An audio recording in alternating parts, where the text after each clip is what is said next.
اپنی پیشانی لگاتے ہیں، وہ مصطفیٰ بیدار ہوئے، پوچھا اے جبرائیل کیسے آنا ہوا؟ عرض کرتے ہیں مولا آپ کے دیدار کا مشتاق ہے، آپ کو رب تبارک و تعالی آسمانوں پر بلانا چاہتا ہے۔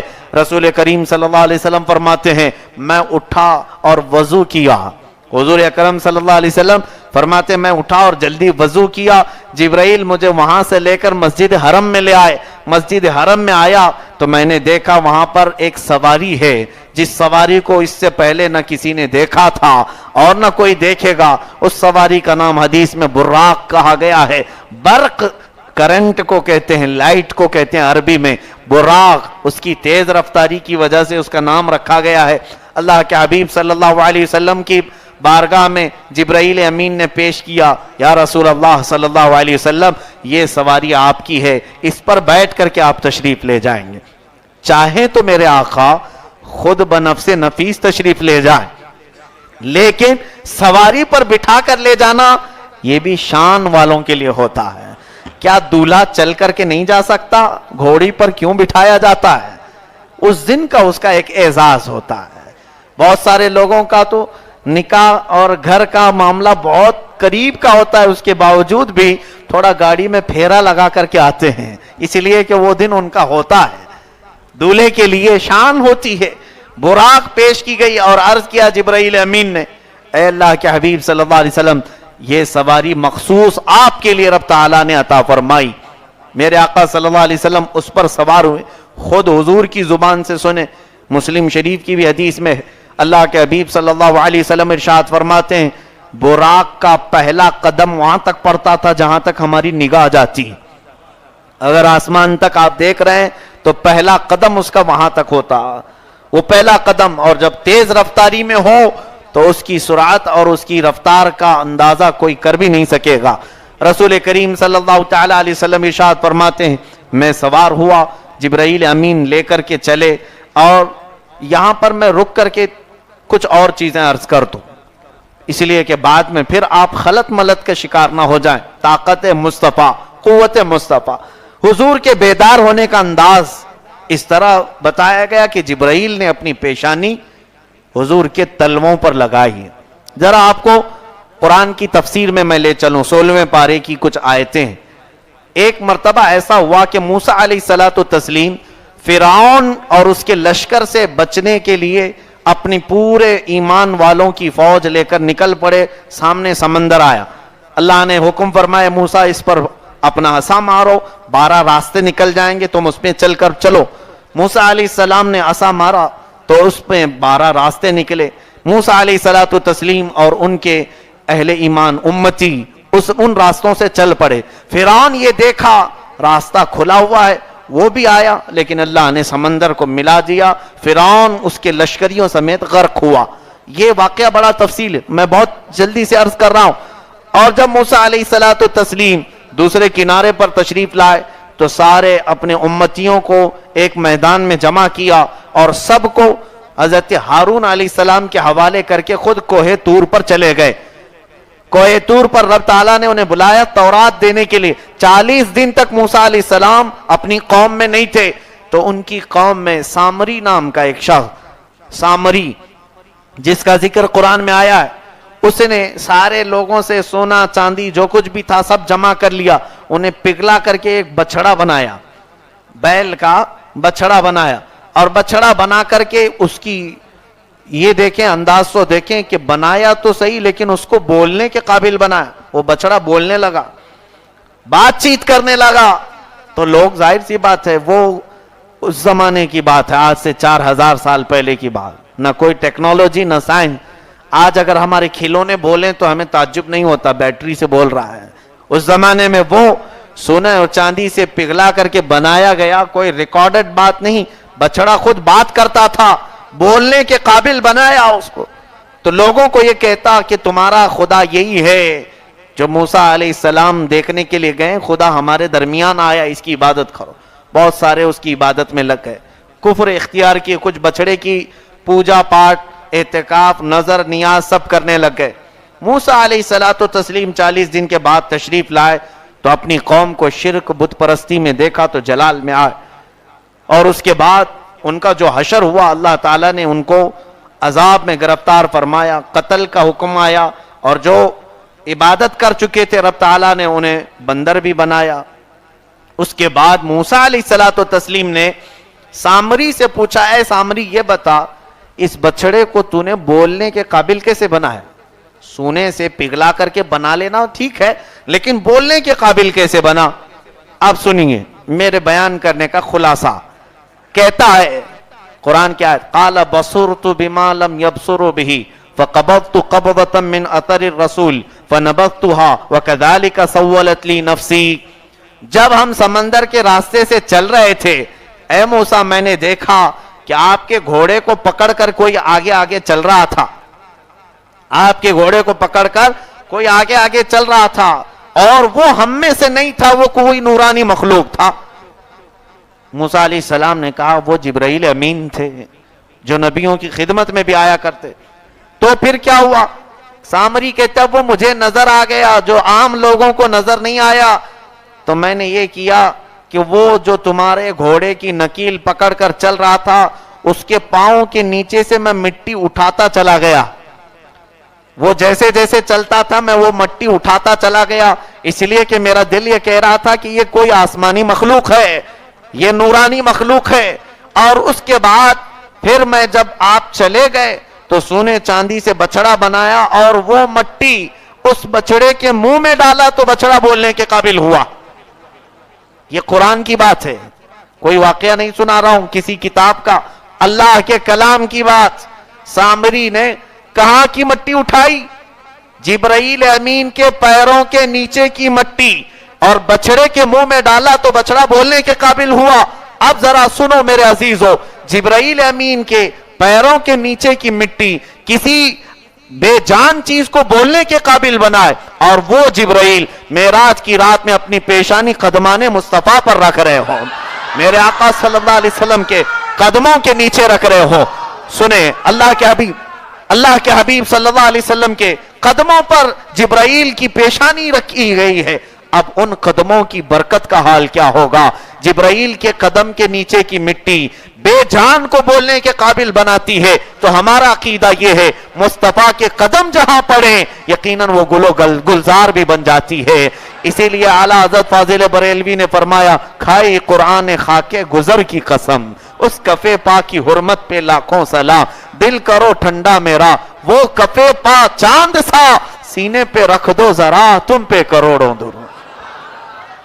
عزیزان گرامی، یہ بات میں نے اس لیے عرض کی کہ جبرائیل امین نے اپنی پیشانی لگا کر پوری کائنات کو یہ بتایا، اے لوگوں جبرائیل کی طاقت تو تمہیں قرآن سے معلوم ہو گئی، ذرا دیکھ لو وہ جبرائیل امین سدرا کا مکین اپنی پیشانی مصطفیٰ کے تلووں سے لگا رہا ہے، تاکہ تمہیں یہ احساس ہو جائے کہ جس نبی کو تم نے اللہ تبارک و تعالیٰ کی طرف سے پایا ہے وہ کائنات کا سب سے افضل و اعلیٰ رسول ہے۔ اب رسول کریم صلی اللہ علیہ وسلم براق پر تشریف فرما ہے، سواری پر بیٹھے ہیں، جبرائیل امین نکلے لے کر۔ یہاں رک کر کے تفسیر کی ایک اور بات مزے کی ہے، عرض کرتا ہوں۔ ہوتا یہ ہے کہ حضور اکرم صلی اللہ علیہ وسلم جب سواری پر بیٹھے تو یقیناً آپ دولہے کی شکل میں بیٹھے، ظاہر سی بات ہے کہ وہ حضور صلی اللہ علیہ وسلم کے لیے سب سے عظیم رات ہے۔ زندگی کی خوشیوں میں ایک خوشی کا دن شادی کا ہوتا ہے، ہر انسان کے لیے شادی کا دن بڑا خوشی کا ہوتا ہے، اور مفسرین فرماتے ہیں، علامہ احمد یار خان عیمی رحمۃ اللہ علیہ فرماتے ہیں کہ ہم نے دیکھا ہے دولہا جب سج سنور کر تیار ہو کر نکلتا ہے، گھوڑی پر بیٹھے کہ سواری پر بیٹھے، اس کی ماں بلائیں لیتی رہتی ہیں، صدقے اتارتی، باپ سبحان اللہ کہتا ہے کہ بیٹا آج سجا ہوا ہے میرا، اور اس کی حسین آج چہرے کی چمک دیکھو۔ دوست و احباب ماشاء اللہ سبحان اللہ تو کہتے ہی رہتے ہیں، ہوتا ہے یا نہیں ہوتا؟ لوگ مبارکبادیاں دینے آتے ہیں، ماں سبحان اللہ کہہ رہی ہے، باپ سبحان اللہ کہہ رہے ہیں، دیکھ کر کے بھائی بہن، لیکن میرے مصطفیٰ کریم صلی اللہ علیہ وسلم کی وہ شب عروسی تھی، شب اسرا، جس وقت میرے آقا دولہا بن کر براق پر سوار ہوئے۔ دنیا نے اگرچہ حضور کو یتیم دیکھا، حضور اکرم صلی اللہ علیہ وسلم کی ولادت سے پہلے آپ کے والد مکرم کا وصال ہو چکا تھا. آپ کی عمر شریف 2 سال کی تھی تب بی بی آمنہ بھی جا چکی تھیں. آپ کے دادا بھی نہیں تھے, آپ کے چاچا بھی نہیں تھے. اب بظاہر دیکھا جائے سب سے زیادہ محبت کرنے والی آپ کی خاتون, آپ کی زوجہ محترمہ سیدہ خدیجۃ الکبریٰ بھی نہیں رہ گئی تھی. آپ کا بھی وصال ہو چکا تھا. بظاہر خاندان سے دل رکھنے والا کوئی, مبارکباد دینے والا کوئی نظر نہیں آ رہا تھا. اس لیے مفسرین فرماتے ہیں اس دولہے کو براق پر سوار کرا کر اللہ نے یہ فرمایا دنیا سبحان اللہ کہتی ہے, آج مولا کہتا ہے سبحان الذی اسری بعبدہ. سبحان الذی اسری بعبدہ, لوگوں کو کہنے کی ضرورت نہیں, پروردگار خود فرماتا ہے سبحان الذی اسری بعبدہ. اللہ کے حبیب صلی اللہ علیہ وسلم کا یہ سفر وہاں سے ہوا, عالم برزخ سے آپ کا گزر ہوا. عالم برزخ کسے کہتے ہیں؟ وہ دنیا جو ہمیں نظر نہیں آتی, قبرستان والوں کی دنیا, یعنی وہ کسی اور دنیا میں ہے, وہ عالم برزخ ہے جس کو ہم آج دیکھ نہیں سکتے, مرنے کے بعد وہاں دیکھیں گے. حضور اکرم صلی اللہ علیہ وسلم فرماتے ہیں اس عالم برزخ سے میرا گزر ہوا تو میں نے دیکھا موسیٰ علیہ السلام اپنی قبر میں کھڑے ہو کر نماز ادا کر رہے تھے. موسیٰ علیہ السلام کو میں نے نماز پڑھتے ہوئے دیکھا. یہ بھی حدیث پاک میں ہے. نبیوں کی زندگی کا انکار کرنے والے ہوش کے ناخن لو. حضور موسیٰ علیہ السلام کی زندگی کے بارے میں بتا رہے ہیں کہ میں نے ان کو قبر میں نماز پڑھتے دیکھا اور پھر وہاں سے میرا گزر ہوا. جب بیت المقدس پہنچا تو وہاں پر سارے انبیاء اکرام موجود تھے, موسیٰ علیہ السلام بھی موجود تھے, سارے لوگ تھے. اب جو موسیٰ علیہ السلام کے متعلق یہاں بیان آیا ہے, ویسے تو سارے انبیاء اپنی قبروں میں زندہ ہیں, لیکن موسیٰ علیہ السلام کے پاس سے میرے آقا کا گزر ہوا, آپ نے صرف ان کا نام ذکر فرمایا. میں سمجھتا ہوں اس میں حکمت یہ ہوگی بعد میں یہ آنے والے منکرین, اعتراض کرنے والے ذلیل لوگوں کے لیے جواب بن جائے. نبیوں کی اور خاص طور پر میرے آقا کی زندگی کے بارے میں سوال کرتے ہو. ظالموں نے کتابوں میں آج لکھ کر رکھا ہے وہ نبی مر کر مٹی میں مل گئے, معاذ اللہ رب العالمین. یہاں موجود سارے مسلمانوں کی زبان سے معاذ اللہ کیوں نکلا؟ تمہارے دل میں میرے آقا کی محبت ہے اس لیے نکل گیا. یہ بات سننے میں بھاری لگ رہی ہے, اب دلیل کی ضرورت کیا رہ گئی تمہیں؟ سننے میں تمہیں بھاری لگ رہی ہے. اور لوگ لکھ گئے کتابوں میں, وہ کتابیں آج پورے ہمارے امت اسلامیہ کے لیے کلنک بن کر کے مارکیٹ میں پھر رہی ہیں. اب بھی کتابیں, ان کتابوں کو چوراہے پر رکھ کر جلا دینا چاہیے جس میں میرے آقا صلی اللہ علیہ وسلم کو مردہ کہا گیا. حضور فرماتے ہیں میں نے موسیٰ علیہ السلام کو, حضور کی زندگی پاک ظاہری زندگی سے تقریباً 2000 سال پہلے موسیٰ علیہ السلام تشریف لائیں. 2000 سال پہلے کی بات ہے. موسیٰ علیہ السلام اپنی قبر میں نماز پڑھ رہے ہیں تو پھر میرے آقا کی زندگی کا حال کیا ہوگا؟ اسی لیے ہم امام عشق و محبت کا دیا ہوا یہ عقیدہ یاد رکھتے ہیں. انہوں نے ہمیں یہ عقیدہ دیتے ہوئے کہا تھا حضور کی بارگاہ میں یوں عرض کرو یا رسول اللہ تو زندہ ہے واللہ, تو زندہ ہے واللہ. میری چشم عالم سے چھپ جانے والے چمک تجھ سے پاتے ہیں سب پانے والے, میرا دل بھی چمکا دے چمکانے والے. عزیزان گرامی, جب بیت المقدس میرے آقا تشریف لائے تو یہاں حضور فرماتے ہیں میں نے سارے نبیوں کو 2 رکعت نماز پڑھائی. وہ کون سی نماز تھی؟ جبکہ یہ نماز نہیں جو ابھی فرض ہوئی, یہ تو معراج کے بعد, وہ مخصوص نماز جو صرف نبیوں کے لیے. اور اس کے بعد کئی نبیوں نے حضور کی شان میں خطبہ دیا. حضرت ابراہیم علیہ السلام, حضرت داؤد علیہ السلام, حضرت سلیمان علیہ السلام, حضرت یوسف علیہ السلام, حضرت ہارون علیہ السلام, موسیٰ علیہ السلام, پھر حضرت ابراہیم علیہ السلام, عیسیٰ علیہ السلام. یہ سارے نبیوں نے حضور کی شان میں خطبہ دیا. رسول پاک صلی اللہ تعالی علیہ وسلم کی تعریف و توصیف بیان فرمائی اور اپنا بھی تعارف کرایا. 1,24,000 کم و بیش نبی جتنے دنیا میں آئے تھے سب بیت المقدس میں حاضر تھے.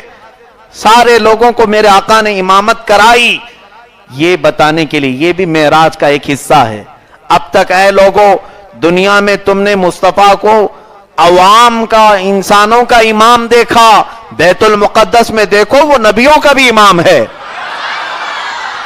وہ نبیوں کا بھی امام ہے. یہ حکمت رب تبارک و تعالیٰ نے ہر حضور کے ایک ایک سفر میں بڑی بڑی حکمتیں. اس کے بعد حضور اکرم صلی اللہ علیہ وسلم ارشاد فرماتے ہیں